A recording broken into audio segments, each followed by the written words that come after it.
எல்லோருக்கும் வணக்கம். இன்னைக்கு அனிதா புஷ்பவனம் குப்புசாமி யூடியூப் சேனலில் உங்களை எல்லாம் சந்திக்கிறதுல ரொம்ப ரொம்ப மகிழ்ச்சி. நிறைய பேர் ரொம்ப நாளாக கேட்டுட்டு இருக்கீங்க, அதாவது வெள்ளருக்கு பிள்ளையாரை பற்றி கொஞ்சம் சொல்லுங்கள் மேடம் அப்படின்னு. ஏன்னா நம்ம viha.online வெள்ளருக்கு பிள்ளையார் போடுங்கன்னு சொல்லிட்டு கேட்டிருந்தீங்க. அதை அப்லோட் பண்ணியிருக்கோம், நிறைய பேர் வாங்கிக்கிட்டு இருக்கீங்க. அதை எப்படி அதன் பயன்கள் சொல்லுங்கள், எப்படி பிரதிஷ்டை பண்ணணும் அப்படின்றதெல்லாம் கேட்டிருக்கீங்க. அதை பற்றி தான் இன்னைக்கு இந்த பதிவில் நம்ம பார்க்க போகிறோம். வெள்ளருக்கு பிள்ளையார் பார்த்தீங்கன்னா ரொம்ப சக்தி வாய்ந்தது. வெள்ளருக்கன் செடி தெரியாதவங்க யாருமே இருக்க மாட்டாங்க. அது கிராமங்களில் பார்த்தீங்கன்னா சர்வசாதாரணமாக வெளியோரங்களில் விளைஞ்சு கிடக்கும்.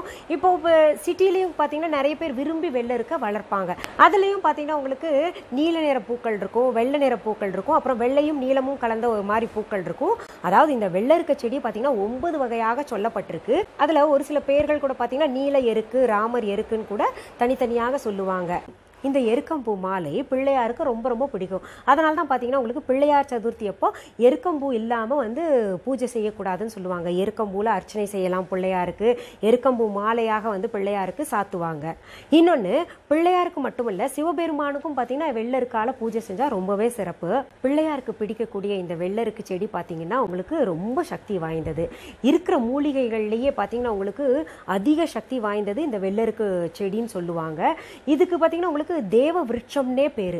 இந்த வெள்ளருக்கு செடி சங்கையே பஸ்மமாக்கும் அளவுக்கு சக்தி கொண்டது. இந்த வெள்ளருக்கு செடியில இன்னொரு அதிசயம் இருக்கு. என்னன்னு பாத்தீங்கன்னா, நம்ம தாவரங்கள் வீட்டுல வளர்த்தோம்னா அதுக்கு தினமும் தண்ணி விடணும் இல்லையா?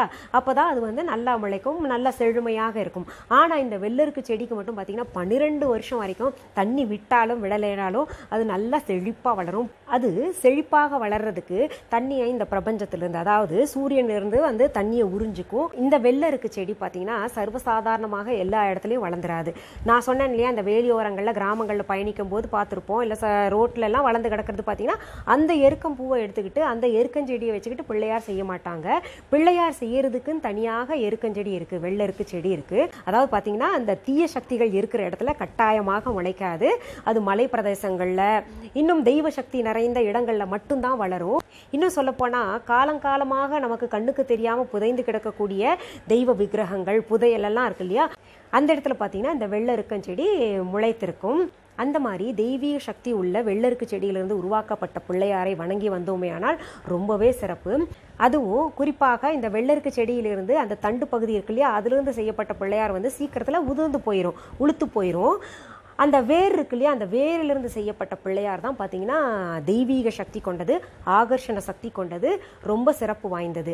இப்போ இந்த ஆகர்ஷண சக்தின்னு சொல்றோம் இல்லையா, அந்த ஆகர்ஷண சக்தி பார்த்தீங்கன்னா 8 வகைப்படும். அந்த 8 ஆகர்ஷண சக்திகளிலேயும் மிக முக்கியமானது தன ஆகர்ஷணம். அந்த தன ஆகர்ஷண சக்தியை இந்த வெள்ளருக்கு பிள்ளையார் வச்சா நிச்சயமாக அந்த இடத்துல செல்வ செழிப்பு மிகவும் சிறப்பாக இருக்கும். அப்படி இருக்கும்போது இந்த வெள்ளருக்கு பிள்ளையாரை நம்ம பூஜை அறையிலையோ இல்லை தொழில் புழங்குற இடத்துலையோ வச்சுட்டு நம்ம கும்பிட்டு வந்தோம்னா நிச்சயமாக அந்த இடத்துல பார்த்தீங்கன்னா உங்களுக்கு செல்வம், தன ஆகர்ஷணம் நிச்சயமாக நிலைத்திருக்கும்னு நம்ம முன்னோர்கள் சொல்லியிருக்காங்க. நிறைய சாஸ்திரங்கள்ல சொல்லப்பட்டிருக்கு. பொதுவாகவே மூலிகையினாலே பார்த்தீங்கன்னா அந்த இடத்துல சித்தர்கள் குடிக்கொள்வார்கள், அதற்கு நிறைய சக்தி உண்டுன்னு சொல்லுவாங்க. அதுலேயும் பார்த்தீங்கன்னா இந்த வெள்ளருக்கு செடியை பார்த்தீங்கன்னா தேவ விருட்சம்னே சொல்லுவாங்க. இதுக்கு உயிர்ப்பு சக்தி இருக்கு அப்படின்னு சொல்லிட்டு இந்த விருட்ச சாஸ்திரங்கள் சொல்லுது. அதனால தான் பார்த்தீங்கன்னா இந்த வெள்ளருக்கன் செடியில் பிள்ளையார் செஞ்சு வீட்டில் வணங்கிட்டு வர்றாங்க. ஏன்னா அது உயிர்ப்பு சக்தி இருக்கிறனால தான் அதை எடுத்துட்டு நம்ம பிள்ளையார் செஞ்ச பின்னாடியும் பார்த்தீங்கன்னா அந்த பிள்ளையாருக்கே பார்த்தீங்கன்னா அங்கே ஜீவன் இருக்கு, உயிரோட்டம் இருக்கு, உண்மையாகவே நம்ம வீட்டில் பிள்ளையார் இருக்காருன்ற ஒரு உணர்வை ஏற்படுத்தும். அதனால தான் பார்த்தீங்கன்னா அதை ரொம்ப விசேஷமாக வீட்டில் வச்சு கும்பிட்டு வரணும். ஆனால் இந்த வெள்ளருக்க செடியை லேஸில் போய் பிடுங்கிற முடியாது அப்படின்னு சொல்லியிருக்காங்க. அதற்கு சில காப்பு கட்டுவாங்கல்ல, எந்த ஒரு மூலிகைக்கும் இப்படி காப்பு கட்டணும் அப்படின்னு சொல்லியிருக்காங்க.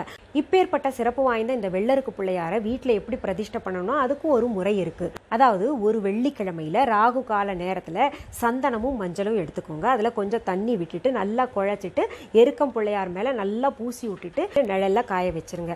காஞ்ச பின்னாடி நல்ல சுத்தமான துணி வச்சு தொடச்சிக்கிட்டு அதுக்கப்புறம் சந்தனம் குங்குமம் பிள்ளையார் மேலே வச்சுக்கிட்டு நம்ம பூஜை அறையில் கொண்டு போயிட்டு பிரதிஷ்டை பண்ணிக்கலாம். விளக்கேற்றணும், பால் பழங்கள் வச்சுக்கோங்க, அப்புறம் ஊதுவத்தி காமிக்கணும், கற்பூரம் காமிக்கணும். அதாவது தூப தீபம்னு சொல்லுவோம் இல்லையா, அதெல்லாம் முறைப்படி செய்ய வேணும். இதுல முதன்முறையாக பிரதிஷ்டை பண்றவங்க ஸ்வர்ண கணபதி மந்திரம் இருக்கு இல்லையா, அதை சொன்னோம்னா ரொம்பவே விசேஷம்.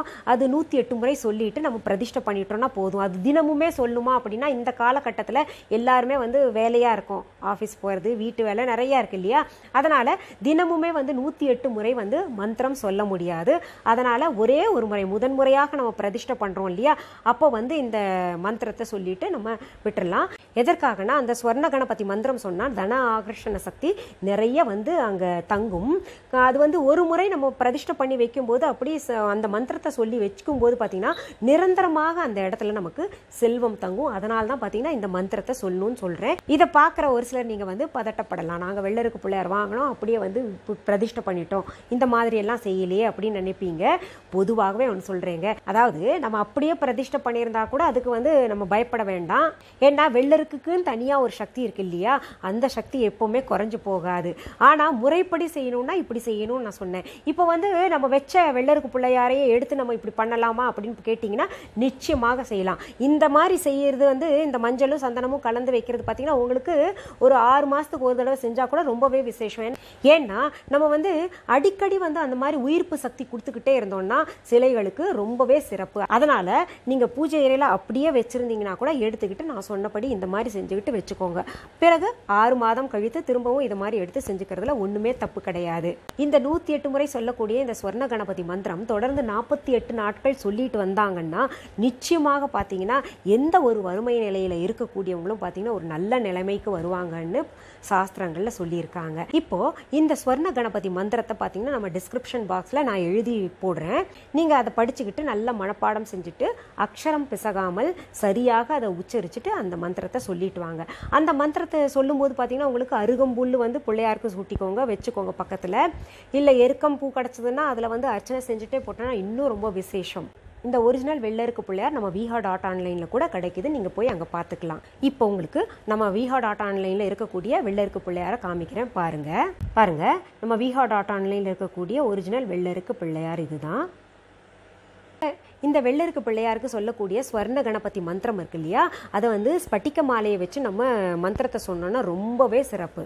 நான் இந்த பதிவில் கட்டி இருக்கக்கூடிய புடவை பார்த்தீங்கன்னா உங்களுக்கு நம்ம viha.online போட்டிருக்கேன், வேணும்னா அங்கே போய் பார்க்கலாம். ஏன்னா எதுக்காக இது சொல்கிறேன்னா, நீங்கள் கேட்குறீங்க புடவை நல்லா இருக்கு, நீங்கள் போட்டிருக்கிற தோடு இதெல்லாம் நல்லா இருக்கு, எங்கே கிடைக்கும், எங்கே வாங்குனீங்கன்னு கேட்பீங்க. நம்ம viha.online இருக்கு. வெள்ளருக்கு பிள்ளையாரை வச்சு வணங்கணும்னு நினைக்கிறவங்க இந்த மாதிரி வணங்கிட்டு வாங்க. நிச்சயமாக பார்த்தீங்கன்னா வறுமை நீங்கி நல்ல செல்வ நிலைக்கு வருவீங்க. ஏன்னா இதெல்லாம் சித்தர்கள் சொல்லியிருக்காங்க, நமக்கு முன்னோர்கள் சொல்லியிருக்காங்க, அவங்களுடைய அனுபவங்கள் எல்லாம் நமக்கு வாழ்க்கையாக தந்திருக்காங்க இல்லையா. இதை பயன்படுத்தி நம்ம எல்லாருமே நல்லா இருக்கணுங்கிறதுக்காக தான் அந்த மாதிரி கொடுத்துருக்காங்க. இது போல இன்னும் நிறைய பேர் கேட்டுக்கிட்டு இருக்கீங்க ஸ்பட்டிக்க மாலை பற்றி, ஜெம் ஸ்டோன்ஸ் பற்றி, ருத்ராட்சம் பல வகை பலமுகம் ருத்ராட்சம் பல முகங்கள் இருக்கு இல்லையா, அதை பற்றி எல்லாம் கேட்டுக்கிட்டு இருக்கீங்க. ஒவ்வொன்றா எனக்கு நேரம் கிடைக்கும் போது நிச்சயமாக நான் பதிவு செய்கிறேன். மீண்டும் அடுத்த எபிசோடில் வேற ஒரு நல்ல தலைப்போடு உங்களை எல்லாம் சீக்கிரத்தில் சந்திக்கிறேன். அது வரைக்கும் நன்றி, வணக்கம்.